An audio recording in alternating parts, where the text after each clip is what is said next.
The return of the NBA. Here's Michael Jordan. Oh, man. I can't believe how fast 20 years went by, man. This is crazy. Yes, he is. But I tell you, he's unbelievable. Michael Jordan has been a sensational show again. Give it right back for Rick. Oh, my goodness. Look at that pass. Curry, a floater on the fly. Oh, my God. 50. It's video. We're playing video. Here we go. Bonsoir à tous et bienvenue sur Hype, sur Sport en France, nouvelle émission basket. Vous étiez sur la LFB il y a encore quelques jours. On va élargir un petit peu les discussions autour du basket international, introduire aussi le basket 3-3, basket 5-5, la NBA. Vous en avez l'habitude maintenant. Pendant 50 minutes à peu près, on va parler de basket ensemble. On va accueillir une grosse team aujourd'hui pour parler de tout ça et un homme qui a changé de place. Thomas, salut Oui. Thomas. Ça va, Sylvain? Et toi? Ça va très bien. T'es en forme? Ouais, je suis en forme, j'ai changé de place effectivement, je l'avais pas fait Surtout encore. changé de coupe de cheveux. Oui, voilà, merci de le signaler. Incroyable. J'essaye de me mettre dans le ton avec de moins en moins de cheveux, effectivement. Oui, bah t'y y arrives. J'ai suivi. Mais garde-les parce que bon, il y en a d'autres qui en ont moins. Je lui en ai On les aime proposé. bien quand même. Moi, c'est un choix. C'est un choix. C'est un choix? Un choix. Si je veux les faire pousser, je les fais pousser demain. Ok. Ok, ici aujourd'hui, non? Ils sont éliminés Non, donc non. ouais. Toi, quand ça gagne, tu portes les maillots, quand ça perd, Ouais, on je suis un enlève faux tout. supporter, moi. Encore un bon choix. Bon, Farage, merci d'être là, c'est ta deuxième avec nous. Eh T'as aimé ben. la première ou pas? Magnifique. Ok. J'ai beaucoup apprécié et des sujets très intéressants et un présentateur en or. Ok. T'enflamme pas parce que nous on n'a pas trop aimé. On attend, on attend aujourd'hui pour valider sur la durée ta présence avec nous. Merci en tout cas Il est beau. d'être là. Le retour à comeback est également du côté de la Ligue féminine, puisqu'on la voit pas trop en ce moment. On espère la revoir bientôt.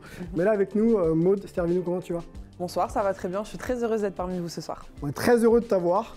Merci de revenir. On va parler un petit peu de basket féminin parce que c'était l'actualité. Tu en faisais un petit peu partie. On va aussi parler des filles puisque les listes pour les jeux ont été données par Jean-Aimé Toupal. Il y a quelques petites discussions à aborder avec toi. Et on va accueillir le rédacteur en chef de Rivers et de Basket Session, Théophile Pomesser. Comment vas-tu? Ça va très bien, Sylvain. Ravi d'être avec vous. J'ai vu qu'il y a une grosse pression sur les coupes de cheveux quand même. J'aurais préféré être prévenu un petit peu en amont parce que Non, je mais... vois que Maud la met une claque alors que je suis juste à côté d'elle. Là, c'est pas très correct. Bon, écoute, on est surreprésentés. Nous, on n'a pas trop de cheveux, donc t'inquiète pas. Merci d'être là. On sait que bon, le basket et l'actualité du basket en général, même la culture basket, à travers les MOOC et notamment Rivers Basket Session, tu suis ça depuis très longtemps. On va parler un petit peu d'un nouveau venu. Ouais, en Effectivement, plus. c'est des gros opus entre 240 et 300 pages. Et là, on en sort un, on ressort un spécialement sur la défense. Voilà, donc parfait avec les playoffs, je pense. Très bien, et puis on parlera, oh là, le décor qui se casse, on parlera un peu de défense en plus dans ce programme, donc ça tombe bien. Sans transition, on parle tout de suite de l'actualité LFB. Maud qui me regarde comme ça, qu'est-ce qu'il va me dire? Alors, les finales LFB étaient diffusées sur Sport en France, victoire de Villeneuve d'Ascq en 2 manches secs. Maud, qui était pour commenter, faire un petit peu ton travail de consultant, puisqu'on sait que maintenant tu rentres un petit peu dans ce système-là. Raconte-nous un petit peu ton expérience, mais surtout la victoire de Villeneuve d'Ascq, puisque c'est elles qui sont championnes en titre depuis quelques jours. Exactement, donc victoire écrasante sur le match 2 où on les a vus vraiment dominer et même pas laisser la place justement à Basketland d'avoir un petit peu d'espoir de remporter le titre. Match 1 un petit peu plus compliqué, on l'a vu à l'espace François Mitterrand justement où Basketland a su mettre une certaine pression aussi d'entrée de jeu, je pense avec l'appui d'un public aussi.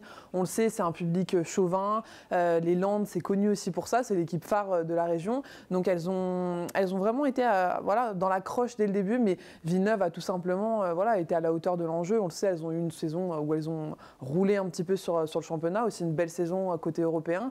Donc victoire méritée, et c'est vrai qu'elles attendaient aussi de concrétiser leur saison par un titre parce qu'il n'y a pas eu de Coupe de France, il n'y a pas eu de championne d'Europe à proprement, même si elles sont vice-championnes et c'est très intéressant et important de le souligner. Mais là, c'est un titre mérité pour Rachid Méziane et ses joueuses tout simplement. Un très très gros travail de Rachid Méziane, justement, je voulais qu'on le cite, l'ancienne assistante de Valérie Garnier en équipe de France. 114 points encaissés, c'est peut-être du jamais vu, non?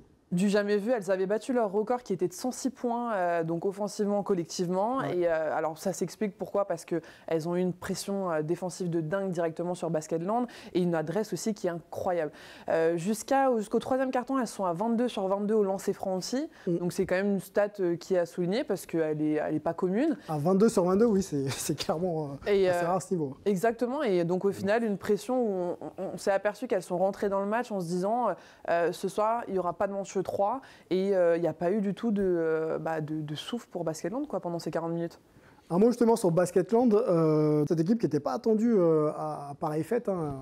On se rappelle de la retraite quand même de Caps.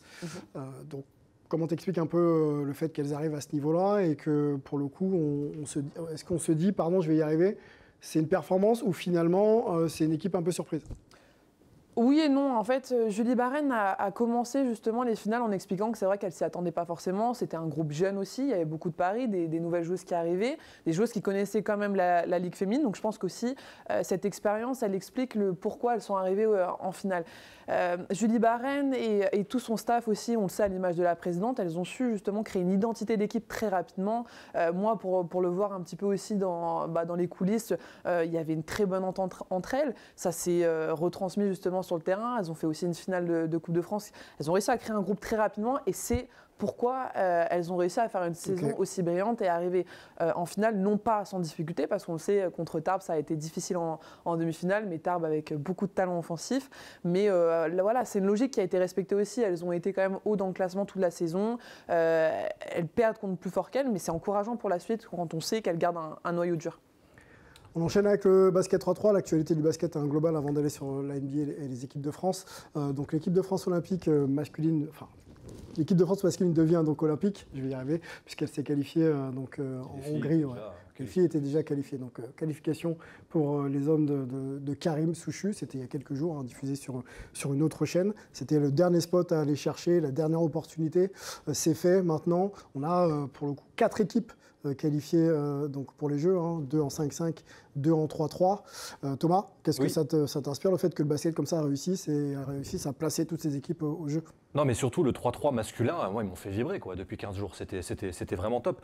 Bon, du coup, en plus, ça a été diffusé sur une autre chaîne gratuite. Tout à fait. Et c'était cool de pouvoir les voir. Ça a un peu fait monter la sauce, alors qu'on est à une période où on ne s'y attend pas encore forcément, en fait. Et c'est cool, ça nous fait bien monter dedans. Donc, il y a 15 jours, le premier tournoi était à Hong Kong. En Corée. Ouais. Corée. Et Japon. Corée, et là c'était à Debrecen. Et là c'était en Hongrie. Et déjà on a perdu en demi, c'est ça, en Corée. Quart de finale, il me semble qu'on les Lituaniens. Ouais. Ou demi-finale. Je crois que c'est du coup qualif direct pour les demi. Oui, c'est ça. Et du coup il fallait gagner ce tournoi. Donc de toute façon c'était pas suffisant. Et puis là c'était énorme. Donc le match contre la demi-finale contre la Mongolie, c'est ça, dimanche. Et on était en retard alors que les Mongols, pardon. Oui. Voilà. Mongolia, c'est autre chose. Je me reprends. Farah, j'aurais pu la faire celle-ci, donc bon. C'est bien que ce soit toi qui l'aies faite. Et avaient leur meilleur joueur qui venait d'être exclu, c'est ça, enfin un truc qui arrive très rare. Ouais, un petit problème de comportement sur le terrain. Et puis finalement, en plus, on est à -2, -3, -4, et puis le tir à 2 points, donc finalement encore. Enfin, c'est un scénario incroyable, encore. On a vibré, super. Théo, le basket 3-3. Ouais, c'est impressionnant de voir aussi l'engouement qu'il y a finalement populaire. J'avoue que j'y croyais pas des masses au début. Et en fait, non, force est de reconnaître qu'il y a quelque chose qui se passe autour. Ça trouve sa place un peu dans l'environnement des fans de basket? Oui, je trouve, notamment parmi les pratiquants, les amateurs, on sent que les gens suivent ces équipes de France sur les compétitions 3-3. Et finalement, oui, je trouve que le sport est en train de trouver vraiment sa place, son identité. Encore une fois, j'étais pas du tout convaincu au début, mais ouais, je trouve que ça prend bien. Ouais. Maud, question, hein, ça fait partie des équipes de France des jeunes en 3-3. La qualification justement du 3-3 féminin et masculin, est-ce que c'est la porte ouverte justement à une explosion potentielle pour de futurs licenciés? On l'espère. Après, je pense aussi que cette discipline pourra perdurer s'il y a des résultats à ces Jeux à Paris. On le sait, pour les filles, il y a toujours eu de très bons résultats. Elles étaient qualifiées d'office. Les garçons, c'est vrai que c'était un peu in extremis. On se demande encore aujourd'hui quelle équipe aussi va être amenée aux Jeux Olympiques, parce qu'on sait pas forcément l'équipe qui a qualifié le week-end dernier justement à la France au JO qui y sera. Donc, je pense qu'il y a beaucoup d'engouement parce que c'est un basket de rue, parce qu'on revient un petit peu aussi aux bases du basket. On se disait, voilà, c'est un peu en street, on va jouer avec des amis, des beaucoup gens de contacts. Et donc, je pense que le fait qu'il y ait des résultats, qu'il y ait des médailles potentiellement cet été, ça pourrait encore plus propulser la discipline. Il faut que ça gagne, ou ne serait-ce que l'exposition de fait d'être au jeu peut déjà aider? Ça peut aider du côté amateur, mais je pense que pour imaginer quelque chose de plus professionnel dans l'avenir, il faut que ça gagne. Ok. Heureusement que les garçons sont passés. Hein. Ça aurait été Totalement. un camouflet terrible. Il y avait un seul spot sur les deux à choisir en qualifié d'office, c'est ça, hein, si j'ai bien compris. Oui, c'est ça. On a choisi les filles. Hein. Oui, c'est ça. Bah, Incroyable. Les filles se sont qualifiées en fait de par les points qu'elles ont cumulés. Tu vois, l'été dernier, en fait, tu fais des tournois qui t'amènent au ranking et quand tu es dans le top 3, donc là en l'occurrence c'était la France, la Chine et les États-Unis, ça fait que tu es qualifié d'office. C'est même pas une wildcard en fait. C'est tes points qui te permettent sur l'année. Les compétences sur le terrain, quoi. Exactement. Seul sport a priori et collectif où on n'était pas qualifié d'office. Oui. Je veux dire sur l'ensemble des JO. C'est vrai. Bon, en tout cas, ça a été. Heureusement. Du coup, ça a été fait bravo. de bonne facture. C'était assez incroyable à voir là, il y a quelques jours. On espère maintenant que ça gagne. Hein. Ça va arriver très vite les JO. Je crois qu'il y a 70 jours avant la cérémonie d'ouverture. Je sais même pas si on a gagné le tournoi d'ailleurs. Je me suis Si, tellement arrêté à la demi. gagné. Vu que du coup on y est. Ouais, Ça a été gagné. Ça a été gagné. Voilà, sortie complète. Voilà, nickel. Allez, on continue à parler basket français dans le French Corner. C'est parti.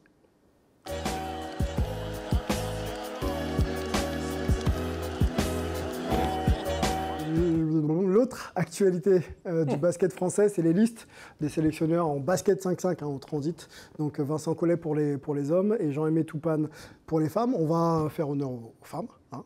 On va vous montrer cette liste-là et puis on va discuter un petit peu des noms et notamment d'un nom qui fait parler depuis l'annonce de cette liste. On peut déjà en parler d'ailleurs, c'est Sandrine Gruda. Si on a la liste, voilà, elle s'affiche là. Donc c'est une liste élargie. Hein. Il y a beaucoup de noms. 18 filles. 16, 18. Enchaînons tout de suite sur peut-être le cas le plus hype, Sandrine Gruda, légende du basket français, qui a gagné à peu près sur tous les terrains d'Europe et aux États-Unis aussi, parce qu'elle a eu une carrière en WNBA qui ne fera pas partie de cette liste, et donc de l'aventure olympique de cet été. Théo, rapidement sur le nom Gruda, est-ce que ça te surprend qu'on n'emmène pas une légende comme ça ? Énorme surprise, parce que là encore, il s'agit de présélection, mais le fait qu'elle fasse même pas partie de la présélection, c'est vraiment une grosse surprise. Et puis, si on en croit les déclarations qu'elle a pu faire depuis, ça a été une surprise pour elle aussi. Et là, j'avoue que c'est un petit peu incompréhensible pour quelqu'un qui a un statut, Alors bien sûr, en équipe de France, personne n'a sa place à vie, mais c'est vrai que par le passé, notamment si on doit faire un parallèle avec les garçons, souvent ceux qui ont gagné, ceux qui ont porté le maillot et qui ont représenté comme il fallait, on sait qu'il y a il y a eu l'occasion de faire ses adieux de manière, j'ai envie de dire propre, du moins en choisir un petit peu ses termes. Donc là, énorme surprise quand même qu'elle ne soit pas, ne serait-ce que dans la liste des présélectionnés. Élargie, effectivement. Il y a eu une saison un petit peu en dents de scie, avec des blessures, etc. Ça n'a pas été toujours très régulier pour Sandrine Gruda. Elle qui annonçait justement vouloir arrêter sa carrière internationale sur ces Jeux Olympiques. Bon, ça va pas être le cas. Et puis, déçu aussi de la manière dont on lui a appris aussi un petit peu la chose. Maud, Sandrine Gruda qui n'est pas dans les 19, est-ce que, pareil, tu sembles surprise par cette... Je suis surprise. Non-sélection. Je suis surprise qu'elle ne soit pas dans cette liste élargie. Après, pour autant, c'est vrai qu'au niveau des formes, on ne sait pas trop comment c'est passé. Quand on l'entend aussi, c'est vrai qu'on se dit, bon, on ne peut que se mettre de son côté en se disant, bon, il y a un problème. Elle a cette carrière qui fait qu'elle a, oui, le droit d'être dans cette liste élargie. Ça ne veut pas dire qu'elle doit y participer parce qu'on sait qu'il y a une saison compliquée avec les blessures, ce genre de choses. Le seul, pour moi, petit hic dans la communication de sa part que je pourrais souligner, c'est le fait que j'estime pas que des Jeux Olympiques, ça soit fait pour dire au revoir à la France ou à l'équipe de France, mais plutôt pour se dire, bon, j'avais une dernière chance de ramener une médaille, parce que c'est une joueuse qui a marqué l'histoire de la France, qui a fait énormément de choses sur différents maillots. Mais c'est vrai que moi, j'aurais aimé au moins l'avoir dans cette liste élargie pour accompagner, pour même potentiellement montrer qu'elle avait le niveau, qu'elle était en état de forme aussi de le faire, sans se dire que tu es dans cette liste élargie, tu y es d'office. On se posera la question de l'expérience aussi de cette équipe de France qui est un peu dans un renouvellement de génération, même si quelques joueuses installées quand même, Marlène Joannès est là depuis quelques années maintenant. Mais est-ce qu'il ne fallait pas amener un capitaine de route pour ces Olympiades qui vont être d'une pression folle, oui. Rappelle-toi qu'on l'imaginait limite comme porte-drapeau. Enfin, Gruda, on l'a cité sur les filles qui pouvaient sortir. Et ça rejoint encore ce que tu dis sur le côté, en fait, c'était juste une cérémonie d'adieu. Et ça a été le discours de Toupane. Et non, c'est sportif, donc du coup, tu viens pas. Voilà, c'est dur, mais... Bon, on écoute Mélissa qui, de temps en temps, fait des apparitions dans Hype, qui a joué en Ligue féminine sur le cas Gruda. Sandrine Gruda qui va manquer les JO. Au-delà de tout ce qu'on peut dire, je trouve ça très triste. On est la seule nation à traiter nos joueuses comme ça et je trouve que c'est tellement dommage. Au-delà de tout ce qu'on peut me dire comme raison, c'est un manque de respect. Anne Wouters, elle est partie jusqu'au bout avec sa sélection et je pense que si elle voulait continuer, elle aurait encore accepté parce qu'elle représente pas joueuse par la carrière. Diana Taurasi va participer aux JO à l'âge de 41 ans. On a connu toutes ces joueuses, des légendes. Lauren Jackson, Chrissy Hauer. Au-delà de tout ça, il y a un respect de la carrière de ces gens-là, de ces joueuses-là. Là, on a juste bafoué ça. Et j'ai même pas envie de rentrer dans des explications. Ils seront jamais tous d'accord avec les sélections des gens, mais il y a des principes. Il n'y a même pas à discuter. Sa dernière, tout le monde le sait. On s'en fout que vous aimez la personne ou pas. On s'en fout que vous aimez la joueuse ou pas, mais on lui doit un respect de la carrière. Pour ça, on peut pas le faire, sérieusement. Puisse au moins avoir la chance de pouvoir choisir comment et quand est-ce qu'elle veut partir. Pour tout ce qu'elle a apporté à la France, on lui doit au moins ça. C'est la joueuse qui a brillé à l'international, à l'autre bout du monde, avec les légendes, avec toutes les meilleures joueuses au monde. Elle a apporté la France partout, que ce soit en WNBA, que ce soit en Euroleague. Enfin, on est vraiment le seul pays à traiter nos joueurs et nos joueuses comme ça. Ici, il faut donner des raisons. On peut en donner des raisons. On peut trouver dans cette liste-là des personnes qui ont manqué beaucoup de compétitions et pourtant qui sont là. Mais on n'en parle pas, on dit rien. Non, mais c'est... Enfin, je sais pas, j'ai un problème avec la... J'ai un problème. Allez, bonne journée. Mélissa, bon, toujours aussi franche, hein, toujours aussi dans l'émotion, etc. On a compris son message. On a compris son message qui a été même repris, retweeté, liké par des joueuses de Ligue féminine.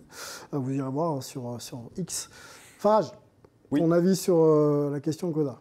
Eh bien, on voit qu'elle est très remontée. Et je partage en grande partie même son point de vue.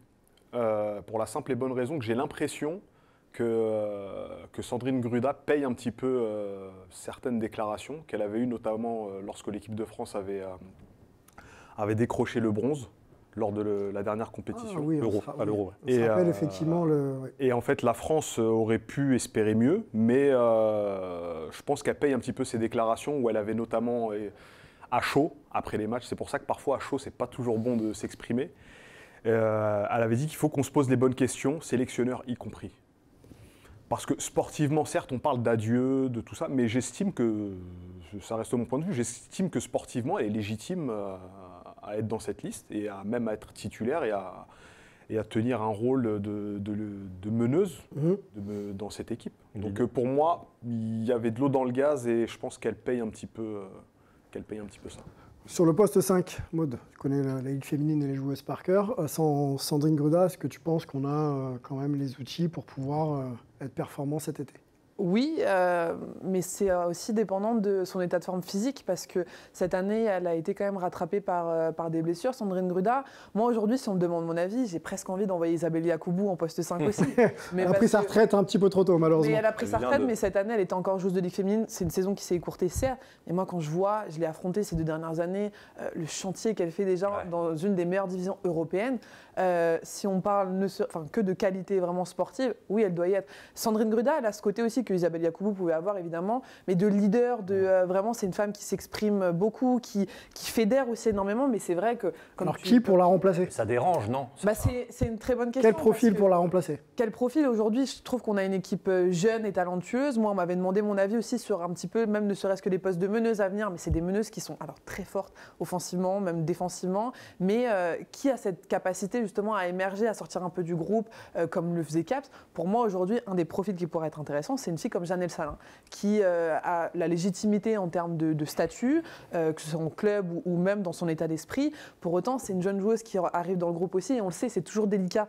Une hiérarchie comme ça, il faut que ça se déplace. Après, Alexia Chéry, non, peut-être? Alexia Chéry aussi, qui est très communicative, etc., qui est capitaine aussi de l'Asvel. Mais on peut imaginer aussi des joueuses comme Gabby Williams qui seront des leaders de terrain. Maintenant, à voir quel rôle elles vont avoir. Dans la vie de groupe, quoi. Exactement. Mais on ne recherche pas qu'il n'y ait pas de tête qui dépasse, justement. C'est pas complètement volontaire, ça, je sais pas. Hein. Et puis, on parle de Toupane, mais tout se focalise sur Toupane. Mais le rôle de Céline Dumer là-dedans, il ne faut peut-être pas non plus l'occulter, non? Oui, après, est-ce qu'elle va rentrer dans le groupe et s'occuper de la gestion des femmes dans ce groupe-là? Je ne sais pas si c'est ce qu'on lui demande. Maintenant, si on vient vers elle, effectivement, peut-être qu'elle sera là pour moi, la réponse est dans la question. Oui, non, parce que j'entends tout à fait ce que tu dis sur l'état de forme actuel de Sandrine Gruda. Pour ça, je reviens au concept de présélection. En fait, moi, c'est ça quand même qui me dérange. Je me dis, bon, bah voilà, je pense qu'il y a quand même des choses qu'elle a faites pour l'équipe de France qui auraient mérité qu'elle puisse au moins venir en présélection, quitte à ce qu'elle soit trop courte ou que loi du terrain dicte que ça soit pas elle qui soit prise au bout du compte. Là, c'est ça qui me dérange. Et pour rebondir sur ce que tu disais tout à l'heure, je trouve qu'en termes d'image, ça ressemble effectivement un petit peu à un règlement de compte. Et je trouve ça un petit peu Le dommage. message est hyper clair, un peu trop, clairement, avec ce que tu dis, présélection. On ne prend carrément pas dans la présélection. Ouais. Bon, il y aurait, enfin bon, on pourrait en parler longtemps. Oui, c'est un grand débat. Voilà, on va attendre. Bon, pour l'instant, il n'y est pas, sauf blessure. Ce qu'on ne souhaite pas aux filles qui sont déjà dans la sélection. Sandrine Gaudrat ne devrait pas faire partie de l'expérience, non. Malheureusement, on passe aux garçons. Les 19 aussi de Vincent Collet, donc groupe élargi qu'on va vous afficher là. On va se focaliser, vous les voyez les noms, mais on va surtout se focaliser sur certains absents. On en a parlé un petit peu dans Hype. Thomas Hurtel ne fera pas partie donc, de l'aventure. Timothée Luaou Cabarro non plus. Cabarro, pardon, je vais y arriver. Le petit Rizaché, le jeune Rizaché, qui devrait être drafté là dans très peu de temps. Terry Tarpey, qu'est-ce qu'on a? On a Sylvain Francisco, et puis on rigolait Mike James aussi, parce qu'il était question qu'il puisse être naturalisé et puis rentrer un petit peu dans... Vincent Collet a confirmé qu'ils ont exactement, essayé, dans ce line-up. Quel nom vous...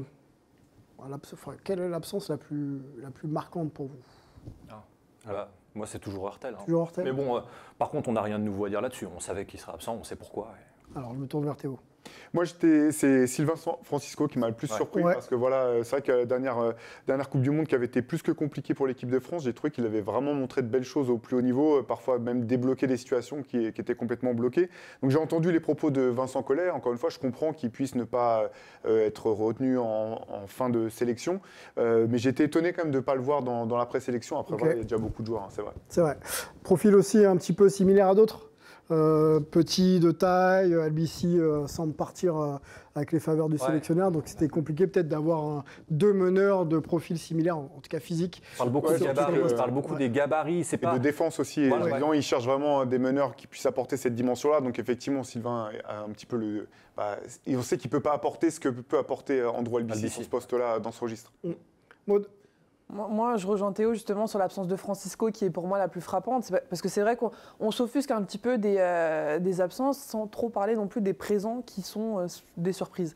Il y a des joueurs dont on ne connaît pas forcément l'état de forme physique. Alors je ne doute pas qu'il y ait une communication avec le staff évidemment. On peut donner les noms si tu veux. Oui, moi Théo Malédon, c'est un joueur que j'affectais vraiment particulièrement quand il était à Lasvel parce que j'aime bien le profil, mais c'est des joueurs, on ne les a pas vus jouer depuis un moment. Kylian Hayes, c'est pareil. Donc c'est vrai que c'est surprenant de se dire... Franck, oui, c'est vrai. C'est des joueurs, on se dit, bon, c'est surprenant de se dire qu'on a un joueur français qui en Euroleague performe. Carrément.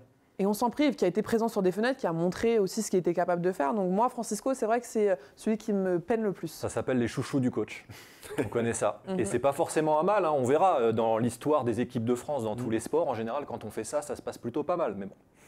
Ce qui est le plus surprenant, et Farah, tu pourras peut-être compléter mes propos, c'est que Vincent Collet est très orienté Euroleague, également le basket international, bien évidemment, mais il avait toujours donné la priorité à des joueurs performants quand même, avec des saisons complètes, avec des accomplissements individuels ou collectifs très importants. Là, on a l'impression que c'est un peu un mix des deux. Nicolas Batum fait une bonne saison, Wemby arrive, Bilal aussi, enfin, il y a quand même peu de joueurs finalement qui ont vraiment se confirmé et puis fait des saisons pleines. Est-ce que tu penses qu'aujourd'hui, malgré tout, on a quand même un groupe solide pour pouvoir prétendre à quelque chose? Je trouve que le groupe est complet. Ouais. Pour moi, il y a uniquement le poste 1 où il a convoqué 4 ou 5 éléments. Oui. Mais malgré tout, j'estime que c'est à ce poste-là où on a le moins de certitude. Mais par rapport notamment aux joueurs qui n'ont pas spécialement joué, et par rapport au fait qu'à d'autres postes, on a des Wemby, on a des Rudy Gobert, à ce poste-là, on a des joueurs moins confirmés au plus haut niveau. Il va couper beaucoup. Ouais. C'est là qu'il va couper, a priori. Sinon... Là où je te rejoins pas, c'est que, après c'est mon chouchou à moi, Kylian Hayes, que j'aime beaucoup. Quand je dis c'est mon chouchou, c'est un joueur que j'apprécie. Et j'aimerais beaucoup le voir être performant et porter l'équipe de France et montrer son meilleur niveau, comme il a pu le faire lors de certaines prestations NBA, lors de certaines soirées. Mais on est beaucoup d'incertitudes quand même. Ouais, il y a beaucoup d'incertitudes. Pas que pour lui, à ce poste 1 en général. Mais c'est vrai que par rapport à ce que disait Maud, moi, ma plus grande surprise, c'était Théo Malédon, finalement, sur le poste, parce que finalement, Kylian Hayes, il a quand même montré des choses vraiment intéressantes cette année avec Détroit. Bon, après, il a été coupé, il a pas retrouvé de fois où il a joué. Mais il a montré des choses vraiment intéressantes, surtout qui sont cohérentes avec le profil qu'a l'air de rechercher Vincent Collet, fort défenseur, à la passe, peu de balles perdues. Il a montré des choses vraiment intéressantes. Donc, je trouve ça très bien. C'est un joueur qui n'a jamais joué avec l'équipe de France. Je trouve ça très bien que ce soit au moins dans la présélection, qu'on puisse l'évaluer justement dans un contexte différent de celui de la NBA, dans une équipe vraiment particulière. Détroit, pour les fans des Pistons, c'était un peu dur cette année. Il fallait se forcer un petit peu à regarder les matchs. Donc là, je trouve que c'est intéressant qu'il soit dans la présélection. Ça va donner au moins des informations, que ce soit pour cet été ou pour ceux à venir. C'est quand même un joueur qui est plein de potentiel. Après, si on compare avec les filles, justement, on en reparlait. Là, Collet, c'est vrai, a l'air quand même cohérent. Effectivement, sur ce système de présélection, il l'a répété d'ailleurs sur une longue interview, là, il était invité chez Bein, donc pour ne pas les citer, mais on le sait, on l'a vu, je pense, l'interview. Il en a parlé pendant très longtemps, c'était vraiment intéressant. Il a tout expliqué, il dit voilà, c'est une présélection. N'oubliez pas, c'est une présélection. Donc là, c'est pour ça que je me permets de rappeler 2 ou 3 profils où vous êtes peut-être très surpris, mais je veux les voir en situation à l'entraînement. Et surtout, remettre aussi au centre du projet la compétitivité. C'est Nicolas Batum qui en parlait à l'issue de cette Coupe du Monde ratée l'été 2023, où il disait bon, maintenant il faut réunir les meilleurs joueurs, on se met dans un camp d'entraînement, on se tape sur la tronche, puis on voit qui reste debout, quoi. Comme pour Tokyo un peu. Ouais, voilà. Et je pense que c'est aussi ce qu'il essaye de faire en mettant aussi du sang frais, peut-être en étant surpris sur un camp d'entraînement. Il y a toujours des joueurs comme ça qui peuvent émerger et puis voir après comment on construit un groupe. Nando son boulot de coach. Ouais, en fait, le cas de Nando De Colo, partant ou pas? Moi, je suis partant. Ouais. Il faut qu'il soit en état de jouer, mais oui, je suis partant. Ok. Oui. On n'est pas dans un Sandrine Gruda bis dans le physique et cette manière d'aborder cette saison. C'est important aussi d'avoir des gens qui sont dans la transmission. C'est pour ça qu'après, il aurait fallu, je ne vais pas repartir sur le cas de Sandrine, mais il aurait fallu voir si effectivement elle était prête à être dans la transmission, être dans l'encadrement, plus peut-être que dans la performance, ça on ne sait pas. Mais quelqu'un qui a le profil de Nando, je pense que, à condition qu'il soit en état de jouer, vu son expérience, son palmarès et son état d'esprit aussi, capitaine de l'équipe de France, je pense que c'est un atout majeur pour une compétition comme ça. Maud. Partante totalement. C'est vrai qu'on l'a vu, il y a eu certaines blessures pendant la saison, mais pour moi, c'est un tel talent que ça serait vraiment difficile de s'en priver. On se prive déjà de Thomas Hurtel, pour moi, on ne peut pas se priver d'un Nando. Alors c'est sûr, il aura peut-être un rôle qui va être diminué sur le temps de jeu, le volume de jeu, ce qui est normal aussi, parce que, bon voilà, il prend de l'âge, mais moi, je trouve que c'est un joueur qui, encore en Euroleague, fait des prestations qui sont vraiment de très haut niveau. Donc c'est sûr que moi, j'aurais été très étonné qu'il ne soit pas dans cette liste. Wemby, on en parle? Leader de l'équipe de France ou pas dès cette Olympiade? Oui, complètement. Complètement. Parce que lui, il a l'air de dire, bon, il y a des joueurs qui ont 5 ou 6 campagnes et je préfère respecter ça plutôt que de m'imposer comme le leader. Par respect, il arrive sur la pointe des pieds. Mais quand on a un joueur comme ça, il faut qu'il soit leader tout de suite. Moi, je lui donne les clés. Je suis Vincent Collet demain, je lui donne les clés. Tiens, la maison, elle est à toi. Et t'inquiète. Il y a 2 ou 3 mois. Et t'inquiète pas. Tout va bien se passer. Jeux Olympiques à Paris. Jeux Olympiques à Paris. La dernière fois, c'était il y a 100 ans. Mais oui, alors, pour revenir sur Nando De Colo, juste 2 secondes. Oui. Pour moi, il est complètement légitime et il a sa place. Mais dans mon 5 majeur en équipe de France, pour moi, il n'y est pas. Ça ne regarde que moi. Mais les clés, je les donne complètement à Wemby et ni à Rudy Gobert, ni à Nicolas Batum, pardon. mais je les donne à Wemby. Ça va se faire tout seul. Oui, et naturellement, il est... Ouais, après, tout dépend de ce qu'on appelle leader, en fait. Je pense que de toute façon, quand il est dans ton équipe, il oriente ton jeu en attaque et ton jeu en défense. Donc, leader dans ce cadre-là, oui. Mais par contre, je trouve que c'est habile ce qu'a dit Victor Wembanyama. Et je pense qu'on a appris aussi de nos erreurs. Parce que moi, je me rappelle de l'Euro 2003 avec Tony Parker qui avait été bombardé, capitaine de l'équipe de France. En Suède, je m'en souviens. Absolument. Et c'était trop de responsabilité pour un joueur aussi jeune. Et je pense que ça ne serait pas faire un cadeau ni à Victor Wembanyama, ni à l'équipe de France de vouloir trop lui mettre de choses sur les épaules. Donc, je pense que de par son talent, ses aptitudes hors normes, il va être un leader dans le sens où il va orienter le jeu de l'équipe de France. Mais je pense que pour s'occuper du capitanat, du leadership, il y aura d'autres joueurs et c'est important qu'il y ait des relais. Nando, Batum seront là effectivement pour l'accompagner. Ouais. Puis est-ce que, on parle d'Evan Fournier peut-être après ou Pas du tout. Non. On peut en parler. Non, même pas, on n'a pas le temps. Non, mais parce que ça rejoint De Colo, Fournier, c'est pareil. Dans ce cas-là, oui, ces gars-là, Fournier peut être là aussi. Il sera probablement dans les 12. Alors pour encadrer.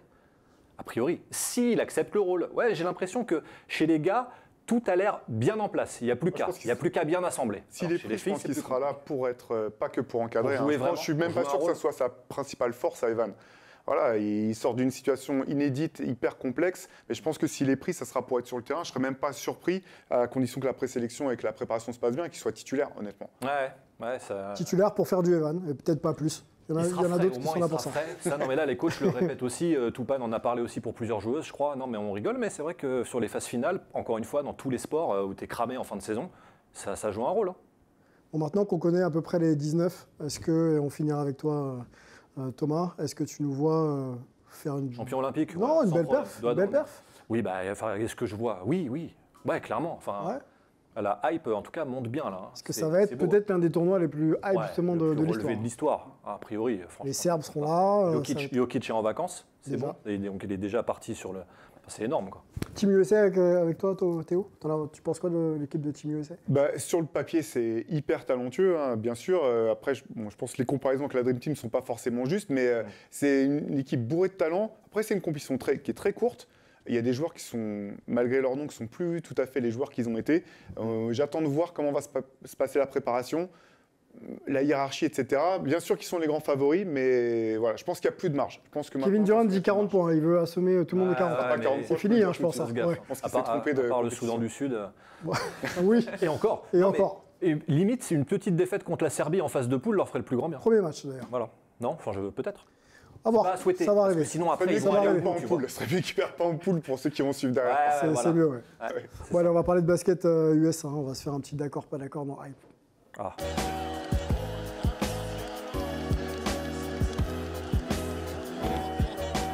On parlait pas sur les jingles. Ah si, tu m'as dit qu'on pouvait finalement. Je crois pas. Ah bon? Ça change tout le temps aussi. Bon, le fils Bronny James. Vous connaissez LeBron James? Non, il a un fils qui s'appelle LeBron James. Je connais son on le fils, surnomme Bronny James et qui s'essaye au basket. Il est d'ailleurs un pensionnaire de USC, l'université américaine du côté de la Californie. Et il aurait des volontés d'aller en NBA dès cette année. Et on l'a vu sur les drafts combine, c'est ça qu'on dit, draft combine. Exactement. Qu'est-ce qu'on pense un petit peu de l'avenir de Bronny James? Alors, il y a quelques stats qui ne sont pas forcément ronflantes. Il met 4,5 points à 18 minutes de temps de jeu en moyenne avec USC cette année. Donc, ce n'est pas non plus un joueur très, très impactant. Il y a eu des problèmes de santé. On en a parlé un petit peu ici, assez grave, mais tout va bien pour le moment. LeBron veut jouer avec son fils. LeBron en est à 21 saisons en NBA. Qu'est-ce qu'on fait de petit Bronny? Est-ce qu'il doit suivre l'influence du père ou est-ce que finalement, il faut peut-être patienter, faire en sorte qu'il se forme un peu plus, qu'il impacte un peu plus la NCAA pour tenter d'être un bon joueur NBA. On ne va pas dire une légende, mais un bon joueur. Qu'est-ce que tu en penses? T'as tout dit. Qu'est-ce qu'en pense Maud? Pour moi, s'il veut espérer, oui, existant en NBA, il faut qu'il attende parce qu'aujourd'hui, pour moi, s'il a le privilège justement d'être drafté, c'est parce que c'est le fils de LeBron James. Et c'est dommage. Après, ça sera un nom qui, toute sa carrière, sera dur à porter. Parce que quand on est le fils de LeBron James, honnêtement, on va avoir des attentes, des espérances qui font qu'aujourd'hui, tout le monde est un peu déçu en fait de voir ses performances parce qu'on se dit tout simplement, bon, ok, beaucoup de hype autour de ça. Justifié ou pas, à mon sens, non. Théo? Oui, mais il est dans une situation pas facile parce que tu as bien fait de parler de ses problèmes de santé, notamment un problème cardiaque qui ont vraiment amputé sa saison universitaire. Dans une situation pas facile parce que là, en fait, il a quand même montré des choses intéressantes au combine en termes d'adresse à 3 points, sur la détente, même s'il est bien plus petit que ce qu'on imaginait. 1m87. Voilà, donc c'est pas tout à fait ce qu'on pensait. Mais s'il repart à l'université, il faut qu'il fasse une grosse saison parce que s'il repart à l'université, qu'il fait une saison ne serait-ce que moyenne, je pense qu'il n'y aura plus du tout la hype potentielle autour de lui. Donc c'est pour ça que je pense que là, ils sont encore en train d'évaluer l'intérêt des équipes. Il a le potentiel pour être un bon petit joueur, mais je pense que pour l'instant, on ne peut pas savoir du tout s'il a le profil vraiment pour être un joueur impactant, en tout cas à ce niveau-là. Un bon petit joueur qui ne serait jamais pris si ce n'était pas le fils d'eux. C'est évident. De LeBron alors. De LeBron, dédicace à Rudy, ouais. Qui est à la plage peut-être en ce moment. Donc ouais, je pense tout simplement, non. Enfin, je pense que tu as tout dit dans ton exposé d'intro. Enfin, j'ai l'impression que le débat se recentre uniquement sur ça. Et là, on commence même à dire clairement de plus en plus, j'ai vu que LeBron va en faire une sorte de monnaie d'échange, ou en tout cas pour s'accaparer un nouveau contrat. Si vous me prenez, notamment aux Lakers déjà, vous le prenez, je reste. Et sinon, ça peut aussi être le cas avec une autre franchise. Je rappelle que LeBron James a une player option, donc il active ou il n'active pas. Et s'il n'active pas, il est donc free agent. Et il pourrait aller donc dans une autre franchise. Et peut-être que dans les contrats ou dans les discussions, il y aurait, vous me prenez, avec Bronny, effectivement. À quel point ça pèse. Farage, Pardon, non, il n'y a pas de souci. Le fait d'être le fils d'eux, quelque part? Est-ce que c'est pas tuer une carrière Tuer la avant l'heure? carrière, non, parce que s'il est talentueux, s'il arrive à le prouver, non, il n'y a pas de raison qu'il ne se fasse pas un prénom. Mhm. Mais moi, je suis un grand fan des belles histoires. Moi, j'aimerais bien, ça me ferait plaisir, moi qui joue avec... Ça te ressemble bien. Ouais, bah ouais, je trouverais ça beau. Après, objectivement et sportivement, je rejoins un petit peu l'avis de Maud. C'est vrai qu'il n'a pas encore prouvé qu'il était au-dessus du lot.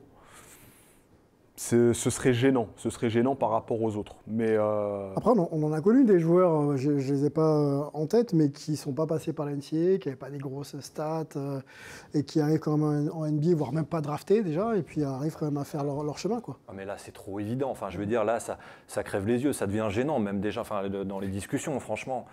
Enfin, voilà, mais le pauvre, entre guillemets. On est tous d'accord, apparemment. Bah ouais, il peut à la fois bénéficier et à la fois c'est son plus gros handicap. Mais bon, c'est pas le premier, c'est pas le dernier. Mais là, au plus haut niveau, presque de tous les sports mondiaux confondus. Donc c'est chaud pour lui. Bon, tu me disais avant de lancer cette émission qu'il a l'air de vouloir laisser son nom à la draft jusqu'au bout.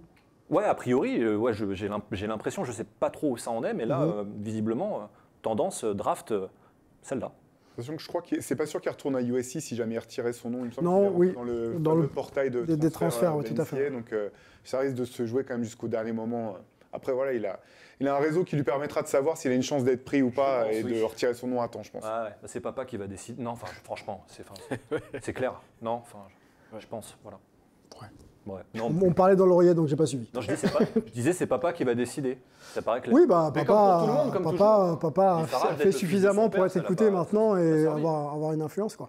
Voilà. Bon, on va suivre ça, on va continuer à discuter de NBA, on va pas faire de transition, on va parler un petit peu de Jokic ensemble, puisqu'il est éliminé avec Denver, encore champion jusqu'à ce que quelqu'un le détrône. 3 fois MVP de la saison régulière. Est-ce qu'on peut déjà, avec un titre de champion NBA et donc 3 titres de MVP de la saison régulière, le mettre dans un top 10, allez, top 10 all time.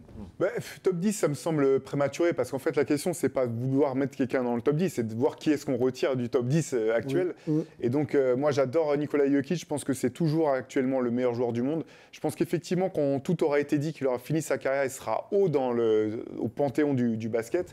Par contre, effectivement, on en parlait un petit peu avant de commencer l'émission, quand on commence à regarder les gens qui sont devant lui dans les top 10 virtuels, il y a un titre, ça suffit pas pour faire partie de ça. En termes de niveau effectif de jeu, moi, je pense qu'il va finir très haut c'est à qui ont été les joueurs les plus forts. Par contre, sur un top 10 de ce type-là, je pense qu'il faudra d'autres titres. Et c'est pas impossible du tout. Je pense que Denver gagne d'autres titres d'ici la fin de sa carrière. Donc voilà, ça reste à déterminer. Avant de parler de top 10, et je te lance tout de suite, peut-être un top 3 à son poste, quoi. Est-ce qu'il est déjà top 3 ou 4 à son poste quand on pense à des Will Chamberlain, des Shaquille O'Neal, quand on pense à Hakeem Olajuwon, par exemple? Est-ce que est-ce qu'il est devant cela? Bah non. Non. Non, pas encore. Non. Là, je reprenais donc des amis top 10 all-time des amis américains de complex.com. Là, il y en a plein de faits, mais celui-là est très bien. Le numéro 10, c'est Steph Curry. Et donc, au poste dont tu dis, voilà, tu as Chamberlain est 8, je veux dire, O'Neal est 6, et Abdul-Jabbar, évidemment, il est 3. Bon, tu vois, Jokic est 26. Voilà. D'accord. Ça a été fait il y a un an. Donc, avec un MVP en plus, ok, peut-être qu'il rentre dans le top 20.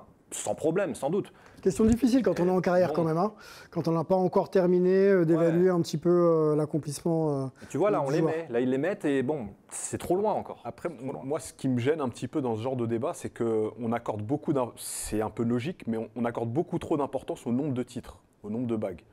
Ok, mais les Abdul-Jabbar, les Shaquille O'Neal, ce qu'ils représentent, en dehors même du basket, tellement ils ont eu un impact retentissant sur leur sport.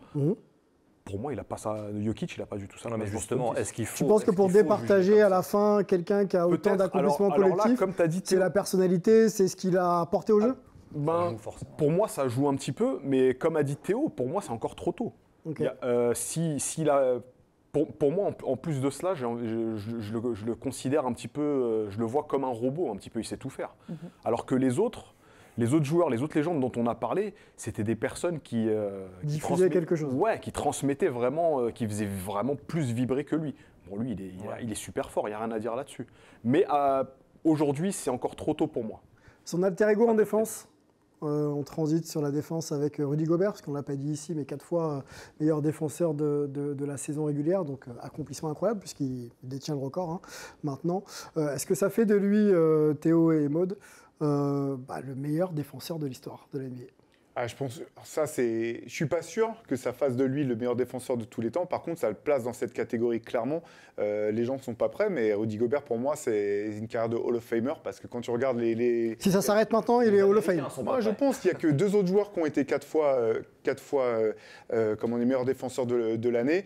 Il est avec eux, donc Dikembe Mutombo et Ben Wallace. C'est une carrière hors norme.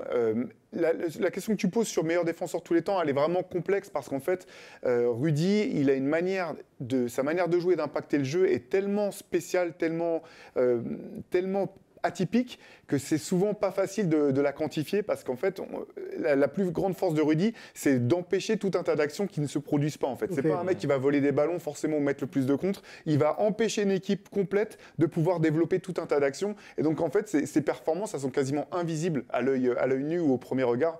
Donc c'est là que c'est compliqué toujours pour Rudy, je pense. Moi, tu peux expliquer un peu et parler peut-être de la capacité qu'a Rudy justement à défendre pas que sur l'homme dur, mais être capable d'être dans les aides aussi et d'être performant. Oui, totalement. C'est vrai que ce côté dissuasif, justement, qui permet un peu d'arrêter des actions, comme tu dis, qui ne sont pas encore arrivées, il le doit justement à son envergure, à un physique qui est quand même, où il y a de la latéralité, mobilité, etc.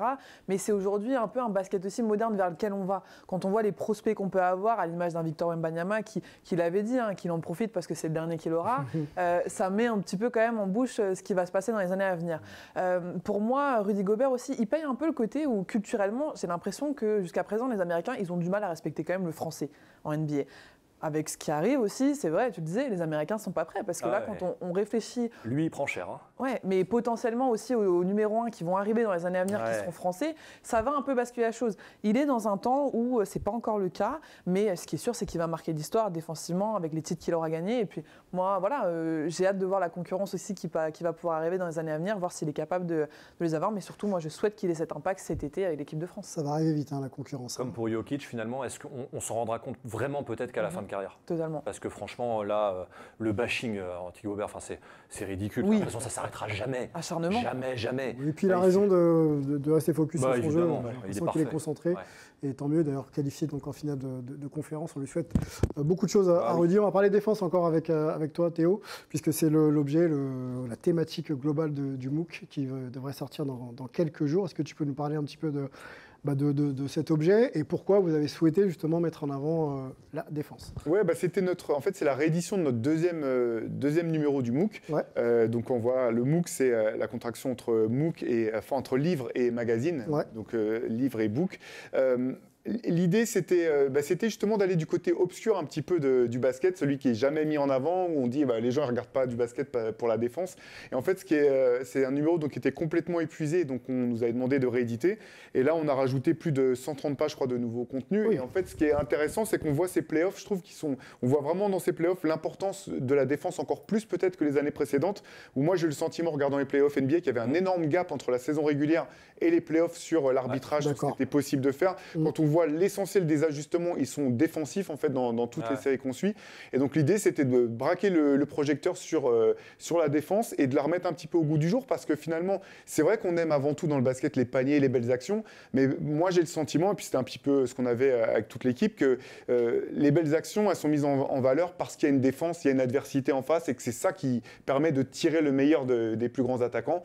Donc voilà, par le biais d'histoire, d'analyse, de sujets un peu où on va vraiment au fond des choses, c'est ça qu'on a voulu remettre sous les projecteurs. La défense fait gagner des championnats, Maud, tu peux aussi en attester.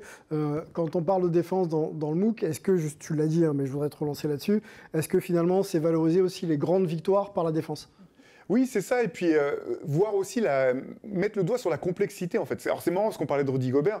Moi, j'étais atterré d'entendre des analystes américains, des anciens joueurs, où tu sens qu'ils ne comprennent pas du tout ce qui est en train de se passer sur le terrain et la complexité des schémas tactiques défensifs.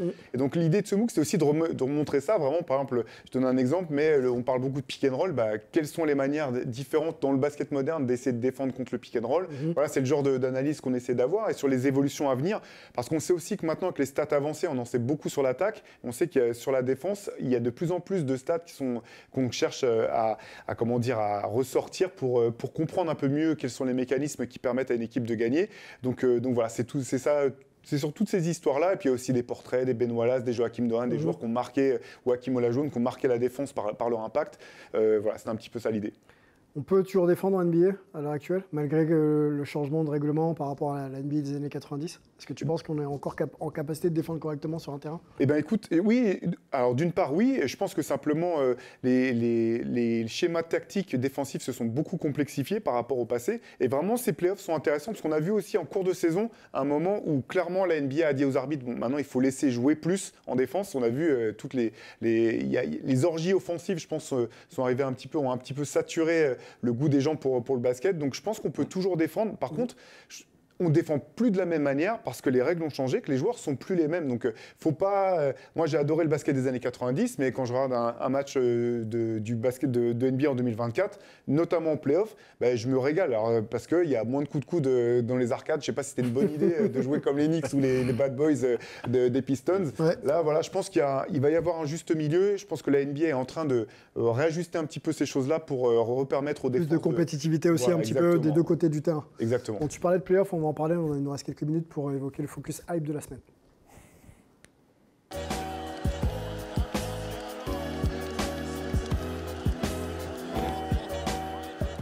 Allez, on est déjà en... Vous parlez plus sur les jingles? C'est bon, hein. Ça marche. On est déjà en finale de conférence, messieurs. Oui. Donc ça avance très très vite. On va se faire un petit bilan sur ce qu'on a pu voir depuis le début de ces playoffs. Une équipe peut-être un petit peu coup de cœur, même si elle s'est arrêtée un petit peu plus tôt dans le parcours. C'est ce que je vous demande. Est-ce qu'il y a aussi une performance individuelle qui vous a marqué? Je pense à Jalen Brunson qui est très fort pour les Knicks, même si ça s'est arrêté là face aux Pacers. Ali Burton qui est très fort aussi, qui prend aussi un peu plus de leadership. On a parlé beaucoup d'Anthony Edwards qui va continuer donc avec les Wolves, là, qualifiés donc, contre les Mavs d'un certain Luka Doncic. Dites-moi un peu. Oui, non mais moi j'étais parti sur le coup de cœur, sur les équipes éliminées plutôt. Ce que tu veux. Qualifiées forcément, ouais. Mais même la finale de Conf Ouest, évidemment, me hype beaucoup plus que l'Est. Ok, Minnesota-Dallas. Ouais, c'est génial. Avec avantage à plutôt les Wolves, je dirais quand même. Ok, ouais. Qui vont démarrer à domicile. Ouais, donc, quoi qu'il arrive, ouais, moi je pense que je serai supporter jusqu'au bout, c'est sûr, de l'équipe de l'Ouest, quoi. Parce que, imagine Dallas en finale avec Irving Doncic, c'est génial, quoi. Ce serait pas mal. S'ils arrivent, ça veut dire à sortir les Wolves. Et si c'est les Wolves, évidemment, en plus, rien que pour Rudy, on est derrière, quoi qu'il arrive. A priori contre Boston, mais on ne sait pas. C'est les seuls pour l'instant qui n'ont pas été perturbés du tout et qui suivent leur chemin, c'est eux, c'est les Celtics. Alors, les Celtics, Maud. Non, sur la question, les Celtics ont perdu de mémoire 2 matchs de play-off. Est-ce que c'est un avantage pour eux parce que tu passes moins de temps sur le terrain? Ou est-ce que finalement, il faut des fois rencontrer un peu d'adversité pour être prêt quand ça va compter, c'est-à-dire les finales de conf et éventuellement les finales NBA? Oui, je pense que l'adversité permet justement de mieux préparer ces matchs-là. Il y a plein d'exemples qu'on peut retrouver. Pour autant aussi, ça permet aussi des fois on peut s'attendre justement dans ces moments-là qu'ils prennent la mesure de l'enjeu aussi et qu'ils soient prêts quoi qu'il arrive. On reste sur des joueurs de très haut niveau, sur la NBA. On peut se dire que ces joueurs-là, quoi qu'il arrive, répondront comme il faut justement à l'enjeu des matchs. Et des finales récemment. Pour le coup, c'est eux qui, là, on les attend. C'est enfin leur oui, puis ils ont déjà la génération Tatum Brown a déjà connu des finales contre les Warriors. Qui peuvent arriver à la fin de leur processus, là, enfin. Qu'est-ce que tu vois, toi, Théo, sur du Pacers, une équipe peut-être qu'on n'attendait pas, hein, très, très opportuniste, avec des joueurs qui se trouvent, ou alors justement des Celtics attendus quand même au plus haut niveau? Ouais, ça va être vraiment intéressant cette série, parce que j'ai trouvé que finalement les Pacers étaient ils se sont transformés un petit peu au cours de ces playoffs. Ils se sont découverts une identité défensive dans la série contre New York qu'on n'avait pas vue jusqu'à présent, même si Rick Carlisle est un excellent coach défensif. Donc malgré tout, je pense que Boston sur le papier est trop fort, je pense, pour que Indiana puisse être inquiété. Même sans Porzingis? Avec moment, en tout Porzingis, cas. je pense que ce serait injouable quasiment. Ok. Sans Porzingis, par contre, ce que je pense effectivement, c'est ce que tu soulignais, c'est qu'il ne faut pas que Boston dorme. Parce qu'on a vu que Boston avait cette capacité à vouloir appuyer sur le bouton on-off, et il y a un moment, ça ne marche plus tout à fait. Et vu la puissance de feu d'Indiana offensivement, où ça cavale à non-stop, ils mettent une pression énorme sur la défense en permanence, je pense qu'il faudra que Boston arrive vraiment déterminé et préparé dès le début pour s'épargner des problèmes potentiels. Avec Siakam qui a apporté évidemment ce qu'on attendait de lui. C'est ce qui manquait aux Pacers, a priori. Non, je te relance un peu. Non, si, très bon. Et puis moi, j'adore TJ McConnell, en fait, meneur de remplaçant, mais qui permet justement à cette équipe des Pacers d'avoir un rythme offensif intenable sur 48 minutes, ce qui est pas toujours le cas. Et puis, ce qui est intéressant, c'est à l'inverse de... Bon, ils sortent de la série face aux Knicks, là où ils jouaient, les pauvres New-Yorkais étaient trop diminués, mais je pense qu'Indiana, c'est limite l'une des rotations les plus longues, là. En tout cas, à l'Est, c'était la plus longue, avec des... Voilà, il y a un roster vraiment complet. Donc, il y a beaucoup d'armes pour Rick Carlisle. Après, voilà, sur le talent et sur l'impact, Boston doit passer, je pense. Ça serait une énorme désillusion pour les Celtics s'ils n'accédaient pas à la finale. Mais attention à ne pas se faire prendre par surprise. Haliburton a dit, on a le meilleur banc de NBA, je crois. Ouais, et le meilleur meneur remplaçant, donc TJ McConnell aussi de NBA, qui est et on sait à quel point la profondeur du banc est Tout à fait. importante. La hype Anthony Edwards. Oui. Est-ce qu'elle peut continuer? Est-ce qu'elle peut amener cette équipe de Minnesota jusqu'au final NBA, voire plus? Je pense que oui, il est incroyable. J'ai l'impression qu'on est en train en temps réel, d'assister à l'éclosion d'une superstar. On l'avait déjà vu en saison régulière. Moi, ce que je retiens de ces playoffs, c'est vraiment deux choses. Qu'offensivement, on sait ce qu'il peut apporter, mais c'est sa maturité dans le jeu.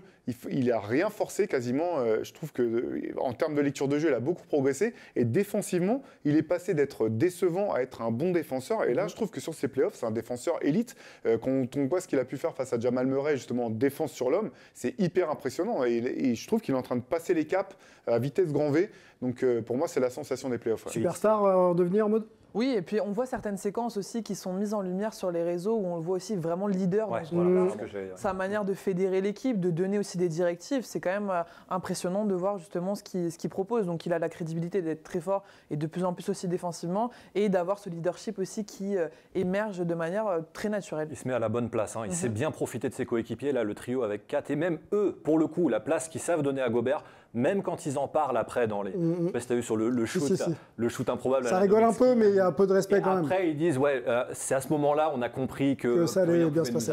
C'était un peu pour chambrer, mais en même temps, toujours le valoriser. Est-ce qu'il n'y a pas une opposition de style avec les Mavs à venir, très fort sur les lignes arrière? Non, ce match, franchement... là où, effectivement, peut-être Minnesota est plutôt au-dessus à l'intérieur. Est-ce que c'est pas ça un peu le match-up qu'il va falloir arriver à gérer? Ouais, ça va être génial à voir, en tout cas. Non, franchement, c'est... les duels, avec le Doncic Irving, encore une fois, je reviens là-dessus, c'est génial de les voir là, quand même. Enfin, on n'aurait jamais parié un copec dessus. C'est vrai que c'était pas un duo annoncé vraiment très complémentaire au départ. Je ne sais pas si les deux aiment bien la balle. C'était un peu compliqué de voir que ça allait pouvoir marcher entre les deux. Tout juste, Au moment du trade, j'y croyais pas du tout. Quand Kyrie Irving arrive à Dallas, je voyais pas du tout comment ça pouvait fonctionner. Et en fait, je trouve que c'est l'un des duos qui fonctionne le mieux. Et moi, j'avais jamais vu Kyrie Irving être aussi impliqué dans un collectif. On le voit sur toutes les petites interactions. Il court pour aller relever des gens. On le voit défendre, ce qu'on avait quasiment jamais vu. Et être un très bon défenseur. Là, il y a vraiment quelque chose. La mayonnaise a pris en fait à partir du trade de la mi-saison à Dallas. C'est plus du tout la même équipe. C'est une équipe qui est défensive aussi. Et là, ça va être hyper intéressant ce match-up défensif de part et d'autre. Et puis, par contre, à la création, bah oui, Kyrie Irving, Luka Doncic, je trouve qu'ils arrivent à orienter le jeu sans marcher sur les plates-bandes de l'autre. Et on sent un respect énorme entre les deux. On sent que ça fonctionne. Ils en parlent souvent, de plus en plus souvent. Bon, évidemment, c'est toujours plus facile quand ça gagne. Oui, mais les deux s'apprécient. Ils se renvoient quand même un peu les honneurs. Donc c'est plutôt. La saison, elle est réussie pour les Mavs, quoi qu'il arrive. Donc ça déjà. Après, quand tu es en finale de conf, bien sûr. Mais il ne reste plus beaucoup de choses pour aller gagner. Mais les Wolves aussi, finalement, ils sont un peu, eux aussi, limite. Ils seraient peut-être plus déçus, j'ai l'impression. Et on finit avec un petit prono. Bon, c'était pas prévu, mais sur les finales de conf à l'Ouest. Moi, je dis 4... à l'Ouest. Sans donner le nombre de victoires, etc. Mais qui passe? Wolves, quand même. Je partirais plus sur les Wolves aussi. Ok. Moi, je vais dire 4-3 pour Dallas, mais ça précis en plus. Ça série longue. Moi, je rejoins les collègues en face, Wolves. Ok, et à l'Est, du coup. Boston face aux Pacers. Indiana. Non, je plaisante. Moi, Indiana, petite cote. Pas moi, Boston. Ok. La logique voudrait que ce soit Boston, mais si Indiana secoue Boston, ils n'aiment pas trop être secoués. Donc J'aime je bien dirais Boston, mais attention. Attention. Comme l'orangina. Ouais, ils Allez, Maud.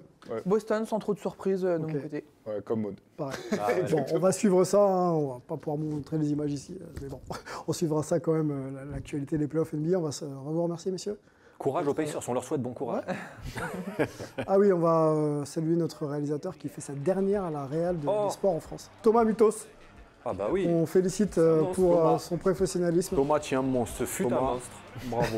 Et en plus, t'as un beau prénom comme Ouais, lui. exactement. Je me demandais si tu me parlais à moi. Ouais. Merci. Bon, Théo, merci d'avoir été hype avec grand nous. plaisir, On merci rappelle beaucoup. le MOOC Ouais. disponible très très bientôt. Ouais, Puis il y en a Basket d'autres Session. de toute façon. Basket Session, n'hésitez plus. Maud, bon été, on se revoit bientôt, non, peut-être J'espère. sur les antennes de Sport en France, on ne sait pas, on verra. Merci, merci, les gars, Sylvain. à bientôt. On va Ouais. faire un coucou à un homme covidé. Oui, eh oui, ça existe encore. Ouais. 4 ans après, il chope Ouais. le Covid. Mais tu sais que pour lui, c'est une manière de perpétuer le souvenir de la bulle, qui est finalement le dernier bon Titre souvenir des Lakers, c'est vrai. tout à fait. Quelque part, en fait, c'est Grand le fan des Lakers, Paul Voilà. qui n'est pas là, qu'on salue. On va remercier surtout la communauté hype de nous suivre de plus en plus nombreux chaque semaine. N'hésitez pas sur YouTube de liker et de commenter. Puis on reviendra dans 2 semaines pour parler de Playoff NBA. Ciao. Yes.